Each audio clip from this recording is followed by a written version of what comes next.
Now, some scientists, over the years, have postulated that this physical world only exists when it's observed. I agree. Why? Because of this. When you put a computer disk into a computer, it does not read all the information on the disk at the same time. It reads that part that it is observing, whatever that laser's hitting at the time. All the other stuff is still in information form. It's not been transferred to the screen as pictures, etc. And we do the same.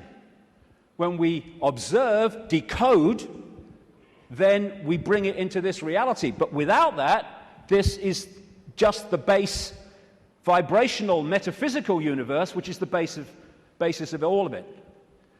Then no light gets in the brain. So how do we see light? How can I look at that light and see it? No light ever gets in the brain because the brain's decoding information into that light. So when you see things like in the Matrix movies, those lines like, there is no spoon. It is not the spoon that bends, it is only yourself. Exactly. Because the only place the spoon exists in physical form is in here. And you bend it by bending the way you decode reality. Miracles are simply overcoming the programming of what's possible and not possible. You know, we are of course programmed to believe that when you walk through fire, you get burned. And if you walk through fire or hot coals with that belief, that decoding state, you'll burn your bloody feet. But as so many people have shown, if you can go into another state of consciousness and override that, you can walk across hot coals and not feel a thing. Why? Because an illusion cannot burn an illusion unless you believe it can. There are no miracles. There's just understanding how to manifest all possibility. And that understanding comes from the fact that we acknowledge, we understand that we are consciousness. Disembodied, no form awareness, having an experience. Like a Central American shaman said, we are perceivers, we are awareness, we are not objects, we have no solidity. We, or rather our reason, forget this, and thus we entrap the totality of ourselves in a vicious circle from which we rarely emerge in our lifetime. And that vicious circle is what the control system wants to keep us in, because then we're controllable. If we understand who we really are, what we really are, it's impossible to control by a bunch of control freaks. The body is the way our awareness experiences this reality. If I want to interact with this reality, which is a frequency range, I have to have an outer shell, we all do, that vibrates within this frequency range, because our consciousness is vibrating much too quickly. It's like Radio 1 trying to make connection to Radio 2. They're on different wavelengths, never going to happen. So we take on this outer projection we call a body, and therefore I can pick this up and interact with this reality. What the control system wants us to do is to believe that that projection, that vehicle to experience this reality is who we are, because then we go from, I am all that is, has been, and ever will be, I'm Charlie Smith, I'm Ethel Jones, I've got no power. It's the whole bottom line of it. We say I'm going on the internet. We don't go on the internet. The computer goes on the internet, and we observe the internet through the computer. And our mind-body is the vehicle to experience this reality. That goes on the internet. Consciousness, the real us, observes, just like the World Wide Web, observes the internet through that vehicle. And like I say, the idea is to get us to think that we're that and not that. I had a vision when I was sitting in the bath a couple of years ago now, maybe. And I've asked my great friend, the brilliant Neil Haig, to knock this up from what I saw. I'm sitting in my bath, and I saw billowing energy, yellow, kind of white-yellow energy. And I took that immediately to be consciousness. Then an eye appeared in the energy, the consciousness, and then a telescope appeared. At the end of the telescope was this reality, the Earth, the solar system, whatever. The last movement was for the telescope to morph into a human body. And that was so profound in the sense of that's how it works. And because of the limitations of this focus, we see ourselves, if we don't stay in contact with that, in very limited terms. Death is just putting the telescope down. Well, I've had enough of that. Earth's a shitty place. Hello, all right, I'm back. You never went away. The computer's here. We are observing through the computer. And I want to make the difference, because this will go through the day, the difference between consciousness and what I call the mind. Everything is the same energy in the end, because it's just one unified awareness I call the infinite. But it takes different expressions. Consciousness is the ocean. All possibility, all that is, all awareness. And the mind is like a frozen, denser expression of that, and therefore has great, great limitations in terms of awareness and perception compared with that. And one of the reasons is to interact with this reality, which is much denser than consciousness, we have to have a denser conduit, which we call the mind-body. Therefore, it has to be more limited than consciousness itself. And I've only taken psychoactive drugs once, well, 1.5 times. The main one was in Peru when I took something called ayahuasca in 2003. And for 5 hours, I had this voice, as loud as mine is now, took female form, talking to me about the illusory nature of reality. And when I came back out to Britain, it happened in the Brazilian rainforest, I started following up names, dates, places type information, what I was told. And it was extraordinarily accurate. It's amazing that mainstream science has sussed most of this, but doesn't realize it as, because all the disciplines don't talk to each other. When you connect the dots, you realize they've already established that this is an illusion. But that doesn't go down well because it's too close to the truth.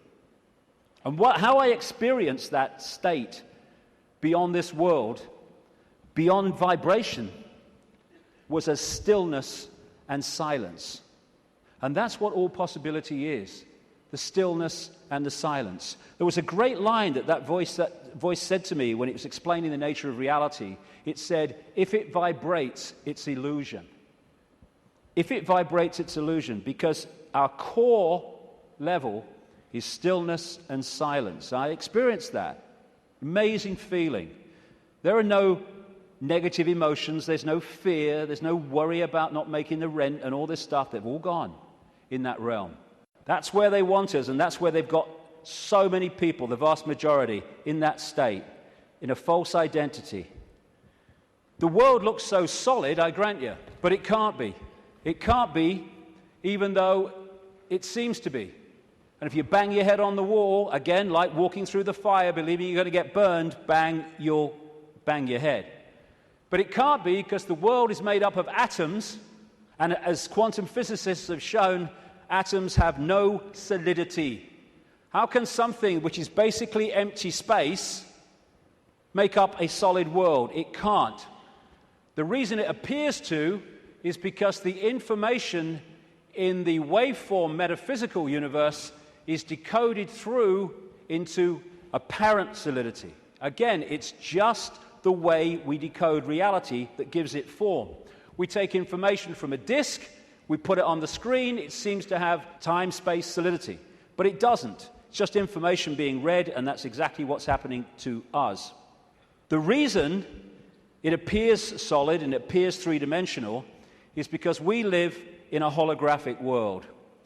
We see holograms, you can buy them in the shops, where they appear to be three-dimensional, but actually they're not. It's just the illusion of the way they're made.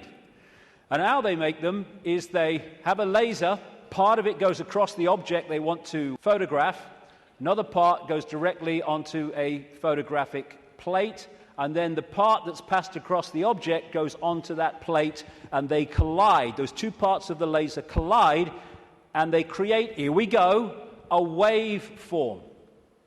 We call it in holographics an interference pattern. It's like dropping two pebbles in a pond, and then the waves they create collide, and that is a waveform representation of where those pebbles fell, how heavy they were, how high they fell from, etc., how big they were, etc. And this is what the waveform, again, looks like on a holographic print. It's information. It seems to be nothing. It looks like a fingerprint, appropriately, actually. But what is it? But you fire a laser at that, and suddenly a three-dimensional, and the best of them, a very solid-looking image comes up. This is we create our reality. It's holographic.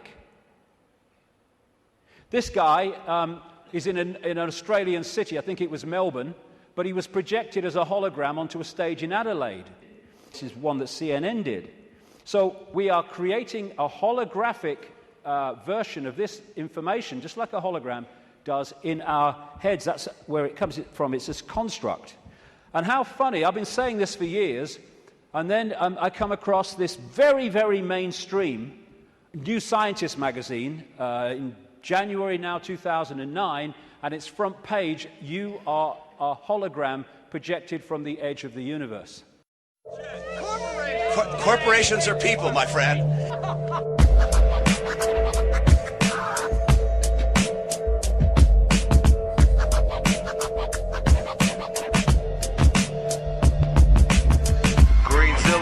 Fences like a Palestinian. Predator drones will your family to oblivion. Dimensional doorways, my rap style comes through this. Trapped in the knowledge and the hologram of Judas.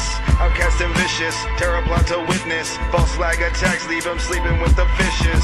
And Birdie Murdoch, coming with the sod off. No longer in interest when that money supply's cut off. And it seems that my composition is a holographic apparition that came from superstition. And I don't know my religion, but if I had to guess, I'd say it's all science fiction. And if I was immune to you, you'd see through me and see through the aberration of what I knew. But nothing is sacred, and in the city of vaulted secrets, you'll never make it. Life's an illusion, a digital transmission of waveforms suspended in remission. The mind is a computer of dedication.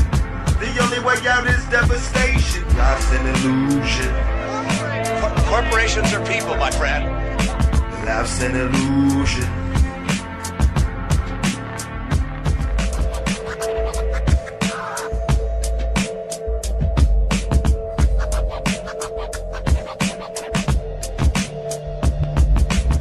Say actions act more than words, but right now my words want to murder. Like in the back of a psycho's head, he thinks he wants to hurt her. From the amount of ink I put to paper, I think it deserves a burger. But my hunger is escalating to the point where the pain's like the heart of a raver, rubbling like a fucking raid. Don't make me start a raid, cause that means you're the one who helped me ignite it. So for you to know, I think it, I write it, I flow it, and you know I'm rowing this boat at 40 knots. You think you can catch up? I think not, because stereo speakers and headphones making you don't feel like it's right at home, free to roam. My flow and style is what I invented. Don't ask cause it will never be rented. If I have to, I will fence it. Grab my gun with my left hand, aim it at your face as my gun goes bland. The tricky illusion is pollution. They have hidden what they're doing as I revealed what I'm Life's pursuing. an illusion, A digital transmission of waveforms suspended in remission. The mind is a computer of dedication. The only way out is devastation. life's an illusion, Corporations are people, my friend. life's an illusion.